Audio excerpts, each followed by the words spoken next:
ഇമാം ബുഖാരി റഹ്മത്തുള്ളാഹി അലൈഹിയുടെ ചരിത്രം വിശദീകരിക്കുന്നിടത്ത് കാണാൻ കഴിയും.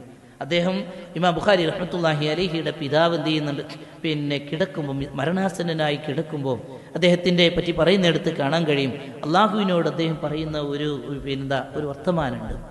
അള്ളാഹുവെ, അറിഞ്ഞിടത്തോളം എൻ്റെ മക്കൾക്ക്, എൻ്റെ കുടുംബത്തിന് ഞാൻ അവിഹിതമായി ഒരു ഹറാമായിട്ടുള്ള ഒരു ദിർഹം ഞാൻ കൊടുത്തിട്ടില്ല കേട്ടോ എന്ന് അദ്ദേഹം പറഞ്ഞതായി നമുക്ക് എഴുതി വെക്കപ്പെട്ടത് നമുക്ക് കാണുവാൻ കഴിയും. അദ്ദേഹം മരണപ്പെട്ടു പോയി അല്ലേ. അതിൻ്റെ ശേഷം വന്ന ഇമാം ബുഖാരി റഹ്മത്തുള്ളാഹി അലൈഹി, ഇമാം ബുഖാരി റഹ്മത്തുള്ളാഹി അലൈഹിയുടെ കണ്ണിൻ്റെ കാഴ്ചശക്തി നഷ്ടപ്പെട്ടു പോയി.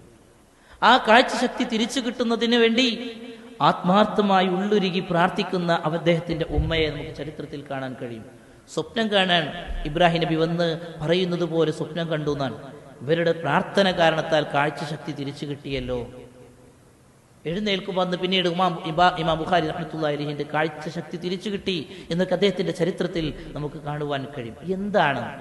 എന്ത് ഇങ്ങനെയുള്ള ഒരു ഇടപെടൽ അവരുടെയൊക്കെ ജീവിതത്തിൽ ഉണ്ടാവാനുണ്ടായ കാരണം എന്താണ് എന്ന് നമ്മൾ ഒന്ന് പുനരന്വേഷണം നമ്മൾ നടത്തുമ്പോൾ അവിടെ നമുക്ക് കാണുവാൻ കഴിയും.